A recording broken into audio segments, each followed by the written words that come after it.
May 12, 1858, Western Oklahoma. A Comanche chief drifts in and out of sleep as dawn approaches, comfortably ensconced with his family inside their sizable and surprisingly temperate lodge. The morning cooking fires have not yet been started, and most in the camp are wrapped snugly in buffalo hide blankets.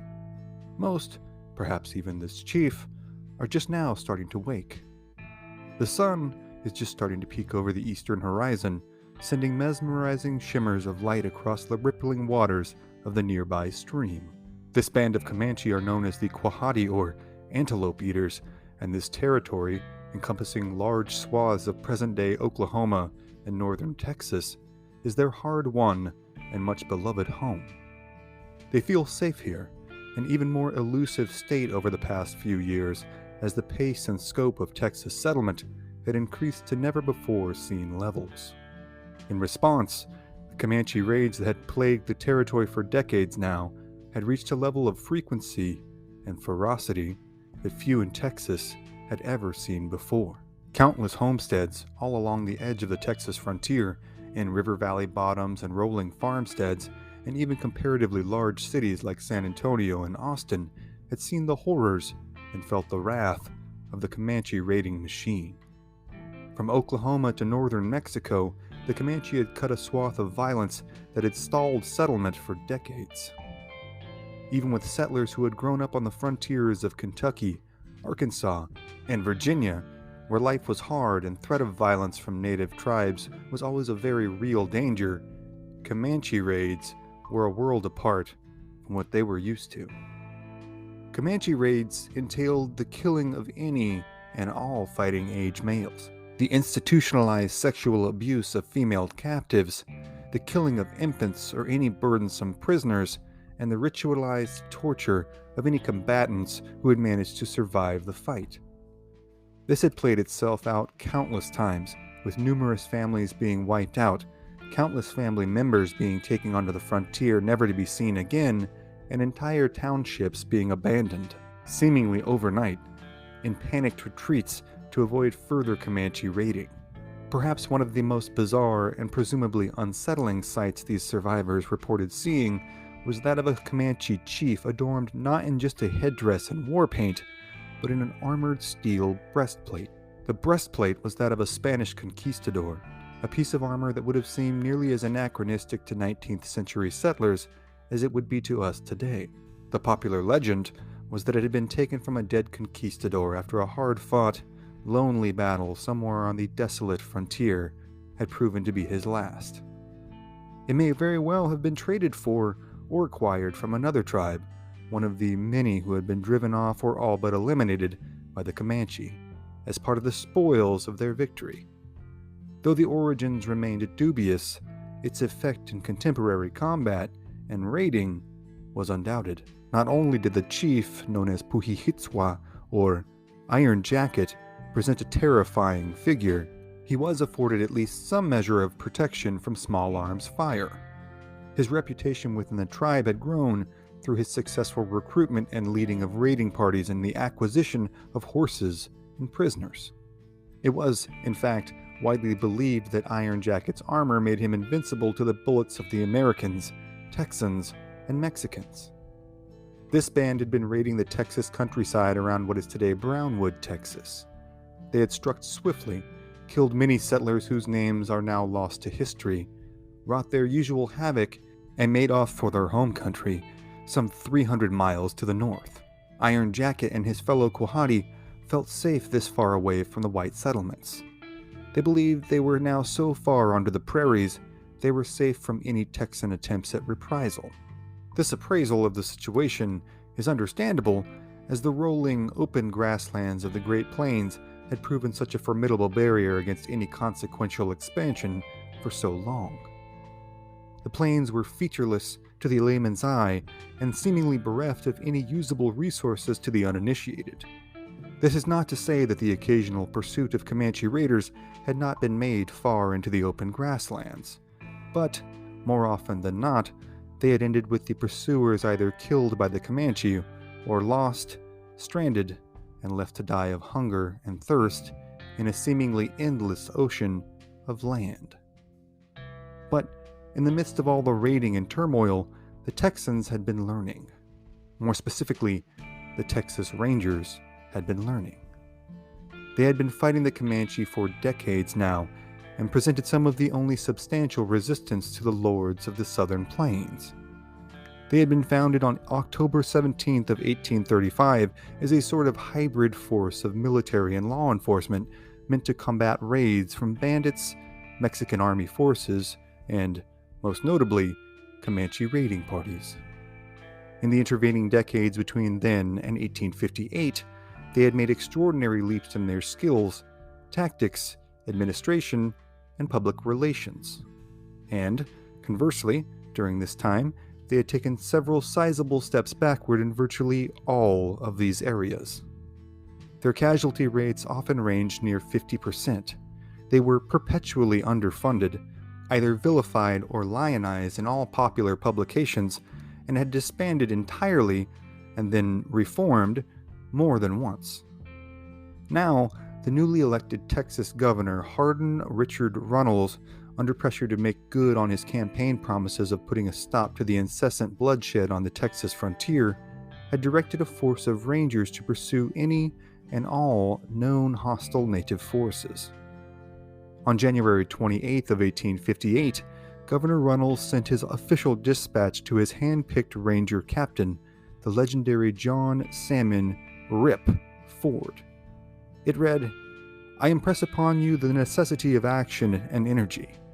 Follow any trail and all the hostiles or suspected hostile Indians you may discover, and, if possible, overtake and chastise them if unfriendly." Ford had expected the directive for some time now, and he was quite ready. Though he had spent much of the previous 6 years in pursuit of political and entrepreneurial pursuits, Ford was an experienced, battle-hardened, and classically educated Ranger veteran. He had been born in South Carolina in 1815, grown up in Tennessee, and moved to Texas in 1836. He had studied law, practiced medicine, and ridden with the Texas Mounted Rifles in the Texas Revolution. He had joined the Texas Rangers in the 1840s, ridden with legendary fighters like Bigfoot Wallace, Ben and Henry McCulloch, Matthew Old Paint Caldwell, and Jack Coffee Hayes. He had participated in some of the most violent encounters on the entirety of the American frontier, losing a finger in a fight against the Comanches and barely surviving more than a few times. He had acquired the name Rip during the Mexican War, where he served as a lieutenant and medical officer. In charge of notifying family members of the deaths of their beloved servicemen, Ford's repeated signing of R.I.P. or RIP in the postscript of his official signature garnered him the unfortunate moniker. In recent years, he had made his home in Austin and was known as a devout Sunday school teacher, newspaper publisher, and sometime playwright. But after the harrowing summer of 1857, he had now found himself called upon again to fight the Comanche. Ford and his Ranger contingent had wintered at Fort Belknap, northwest of modern-day Dallas. Here, they had trained in the rapid-fire tactics that would be their only hope on the vast expanses of what was then known as Comancheria. Rip Ford had been hired to reinstill some of the institutional knowledge that had been lost since the days of Jack Hayes and his lightning-fast, seemingly fearless head-on attacks. Many young Rangers had died hard deaths in the intervening years, falling prey to Comanche tactical traps such as feigned retreats or being caught and unfortunately killed in masterfully planned and horrifically violent ambushes. While Ford made his Rangers combat ready at the fort, a trusted Tonkawa scout named Kichi ventured out into the open expanses of the Northwest. Scouting for the Comanche, the Rangers had been commissioned to hunt down and engage. It is often overlooked, yet an undeniable fact, that without the native scouts, all but the most inveterate, trail-savvy frontiersmen would have been essentially hapless in their attempts at trailing the natives that they pursued. Such was the case here, as the Ranger captain waited pensively for the return of Kichi and prayed that he had good news to report. In April, Kichi returned to the fort, bringing with him the news that Ford had been hoping for. He had found a village, far to the northwest. They were hunting near the Canadian River, and if the Rangers left immediately, they might stand a chance of apprehending them. On April 22nd, Ford and his Rangers had made their way out of the relative safety of the fort and followed the Brazos River northwest. Their initial force upon leaving the fort consisted of 102 men, 2 wagons, a field ambulance wagon, and 15 pack mules. They marched to Cottonwood Springs, where their forces were augmented by Captain Shapley T. Ross and his force of 113 native warriors, mostly from the Tonkawa, Waco, Shawnee, Delaware, and Tawakoni tribes, all of whom had suffered dearly and recently due to Comanche raiding. On the 29th of April, they crossed the Red River. This meant they were now operating outside the official jurisdiction of Texas, and now venturing into what was known as Indian country. The Rangers and their allies all traveled light as a general rule while on the trail. Sundries and rations were often eschewed in favor of more ammunition and weapons. This meant that substantial portions of their daily caloric intake came from the game they were able to hunt along the way. Deer and rabbit were common fare, but buffalo was most prized and in 1858, most plentiful. On May 10th, some of the scouts who had killed a buffalo noticed that Comanche arrowheads were lodged in its flesh. Though it had fallen to these scouts' efforts, this animal had recently, narrowly, escaped becoming food for the Comanche. This meant the Comanche were close. Scouts were sent to fan out across the countryside in hopes of spotting where the Comanche were hunting. The camp of Rangers and native warriors now sensed the fight was close. They waited with bated breath as the scouts conducted their reconnaissance. The scouts returned with news that they had spotted a Comanche hunting party and trailed them to the camp on the Canadian River. Now, they had to move fast before the Comanche discovered them. As Iron Jacket slept in his warm lodge only a few miles away, Rip Ford roused his Rangers and native forces from their fitful sleeps in yet another cold camp. As they checked their weapons and saddled their horses, the native warriors among them wrapped their heads in strips of white cloth in order to dissuade any potential friendly fire from overzealous Texans. Kichi, their revered scout, had reported there to be 2 villages, one smaller and composed of 5 lodges. The second, much larger village was across the river and composed of about 350 warriors, not including the women and children. The Rangers and their native allies then broke camp, leaving the 2 wagons, the field ambulance, and pack mules under the care of a guard commanded by Ford's 73-year-old father, Captain William Ford. The force rode 6 miles in the dark, making their way to the small villages first. At 7 a.m., the chaos and killing began. The initial charge was made, with the Rangers and their allies pouring into the village, killing any warriors they could. 2 Comanche had escaped, however, and were now riding hard for the larger village across the river, some 3 miles away. Ford and his Rangers and most of their native allies continued the chase, intending to cut down the fleeing Comanche before they could alert the larger village. Many of the Tonkawas, though, stopped. Of all the native peoples in the multicultural contingent, the Tonkawas had perhaps the longest standing and most deeply rooted hatred for the Comanche. For decades now, they had borne the brunt of the Comanche incursion into central Texas and lost many of their friends and family members to Comanche atrocities. While the Rangers and most of their allies rode on, many Tonkawa looted, burned, and killed any Comanche that they could. As the screams of the first village faded behind them, Ford and his remaining forces slogged across the Canadian River. Many had to dismount, and some even became stranded afoot after losing their horses. They were left to chase their mounted comrades, all in a desperate race to hit the Comanche camp before the Comanche camp could mount a defense and counterattack. But, much to their dismay, the 2 Comanche who had fled the smaller camp were indeed able to make it to the larger camp in time to warn their people of what was happening. Iron Jacket had likely been warming himself next to his morning campfire when the two Comanche came barreling into the camp, screaming and pleading for help.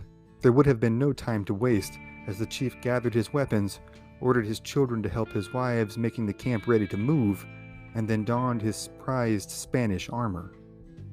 Then he and his fellow warriors were off, riding out of the village at full speed with the intent to not only thwart the Ranger attack, but to kill any and all that they could. The Rangers' native allies had beaten them to the village by a few hundred yards, and thus were the first to receive the Comanche reprisal attack. For all their vaunted martial superiority, though, on this day, the Comanche were unaware of a particular advantage held by the white headband-adorned Wacos, Shawnee, Delaware, Tawankoni, and remaining Tonkawa. They had been equipped with repeating rifles and 6-shot revolvers. While this may have been a safe assumption when attacking any Ranger force in 1858, it was a shock to many of the Comanche that the natives riding with the Rangers had also been complementarily endowed with such formidable firepower. As the Rangers closed the ground between themselves and their allies as quickly as possible, Ford and his lieutenants exhorted them to shoot the oncoming Comanche. A volley was soon poured into the Comanche forces from the native allies, and Iron Jacket and his horse fell dead. This left the remaining Comanche warriors in a momentary shock, as most among their band truly believed Iron Jacket to be invincible from bullets when clad in his famous armor. But this had not proven the case. Confused and momentarily defeated, the surviving Comanche dashed back to their village. As they made their way back to the village, however, they were greeted by Ford's Rangers, who came smashing into the village at full force. Amid the din and chaos of screams and gunfire, Ford's Rangers would recall him as cool and collected. Ford did his best to exert some measure of direction to the chaos unfolding, but the fight soon devolved into a smattering of smaller, individual combats playing themselves out over a vast 18-square-mile stretch of land. After a few hours of this brutal but sporadic fighting, the Rangers reconvened at the Comanche village. Ford hoped to size up the situation, take stock of his forces, and make away with what loot they could before a Comanche counterattack could be mounted. At the village, however, Ford found Captain Shapley Ross, the initial nominal commander of the native allies who had joined the Rangers on the Brazos River, marshaling their allies into a battle line. A Comanche counterattack, Ross insisted, was coming sooner rather than later. Appraising his forces, Ford noticed two of his newest, youngest Rangers, Privates Oliver Searcy and Robert Nichols, were unaccounted for. Almost as suddenly as their absence was noted, though, Oliver Searcy came running breathlessly into camp. In between gulps of air, he informed his commander that he and Nichols had been amongst the Rangers who had abandoned their mounts in the quagmire of the Canadian River's thick, encompassing mud. Footbound and still raging for a fight, the young Rangers had missed the initial volley that had felled the great Iron Jacket, but had chased after the retreating Comanche as they fled to the northwest. But, as so often happened on the frontier, pursuing young Rangers soon found themselves surrounded by Comanche warriors, cut off from retreat. Nichols and Searcy had made a mad dash for a set of ravines near the river, turning and firing when they could to check the advances of their Comanche pursuers. Nichols, however, was overrun and killed. Bled out at the end of Comanche lances, Searcy had managed to reach the ravine and evade the Comanche within its labyrinthian confines. He had dashed his way back into camp after hiding for a time and was severely shaken, both mentally and physically. But while Oliver Searcy's fighting was done for the day, the Comanche retaliation had only just begun. Almost as soon as Searcy's warnings of Comanche being close behind him had time to reach the ears of every man in camp, Captain Ross spotted a group of mounted Comanche warriors coming towards them. They were led by a large, powerfully built young warrior. His name was Nakona, and he was the son of Iron Jacket and a much respected and well-known warrior himself. As Nakona and his warriors deftly maneuvered their ponies through a thicket on the side of the bank sloping down toward the river, Ross convened with Ford and his native forces as to what their next move might be. Ross was worried the Comanche, under the leadership of this new, younger chief, might be able to secure a position on the high ground behind the Rangers' new captured campsite. However, he was resolutely informed by one of his Tonkawa scouts that he needed to fear not. The scout then mounted his horse and rode, with only spear and shield in hand, into the open ground between the Comanche and Ranger positions. What happened next seemed nearly as unbelievable to the Rangers present as a scene from medieval antiquity. The lone Tonkawa began shouting taunts at the Comanche force up on the ridge. He said, "We have nothing to fight for. We have some of your women and children captives. Also, we have your wigwams, your buffalo meat, and your horses. You come down. You have something to fight for." For over half an hour, the Comanche and native allies of the Rangers engaged in one-on-one taunting battles, followed by charges and bouts of hand-to-hand combat between warriors clashing on horseback. This clash presented not only a unique sight, however, it was also a tactical break that Ford needed. He commanded a detachment commanded by Lieutenant Allison Nelson to flank the Comanche position and cut off any routes of retreat that they might have had. Ford then had the native ally forces recalled to the village in hopes of marshaling his forces for an all-out frontal assault on the Comanche position. However, this, as much of the rest of Ford's plan thus far, did not go entirely as he intended. A force of bloodthirsty Tonkawa could not be detained, and their premature attack alerted Peta Nakona and his Comanche to the Rangers' intentions. With the Comanche intention of drawing attention towards themselves and enabling what was left of their wives and children to escape being accomplished, Peta Nakona now saw no need to stand and fight any further. He led his forces on a retreat over the rolling hills, with the Tonkawas in hot pursuit. Ford, meanwhile, was informed by a captured Comanche woman that an even bigger camp lay a number of miles away, under the command of the famed and feared Buffalo Hump. This would likely be Peta Nakona and the other survivors' destination, and a much larger, much deadlier counterattack would likely come soon. Now, seeing a tactical egress to Texas territory as his most prudent option, Ford ordered the prisoners, 16 in total, shackled, the wounded placed on the ambulance, and waited as the Tonkawa pursuers straggled into camp one by one.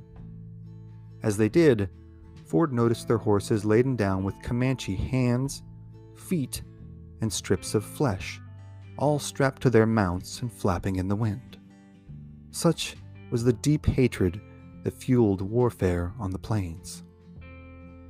In all, 76 Comanche had been killed, with Ford losing only the young Ranger Nichols and a young Waco warrior who had been lanced by his Comanche opponent in the one-on-one battles. On May 13th, the force of Rangers and native allies began their trek, wounded and prisoners in tow, back to the Brazos Agency.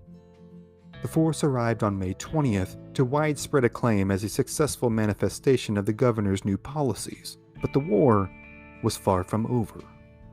Buffalo Hump and Peta Nakona would soon be riding roughshod over the entirety of the southern plains. Their retribution would be swift, harsh, and all-encompassing. Nakona would go on, in fact, to marry a kidnapped white woman named Cynthia Ann Parker. Together, the couple would have 3 children, one of which would become the legendary last chief of the Comanche people, Quanah Parker. But for tonight, those are other stories for other times. But what did you think? Was Ford an experienced tactician or a glory-hungry tyrant? Were the Comanche justified in the violence and scope of their raiding? Were the Tonkawa right to exact such heavy-handed revenge on their hated enemies? Let us know what you think in the comments below. Don't forget to click like, share, subscribe, ring that notification bell, and we'll see you here next time on History at the OK Corral, History Too Real for the Westerns.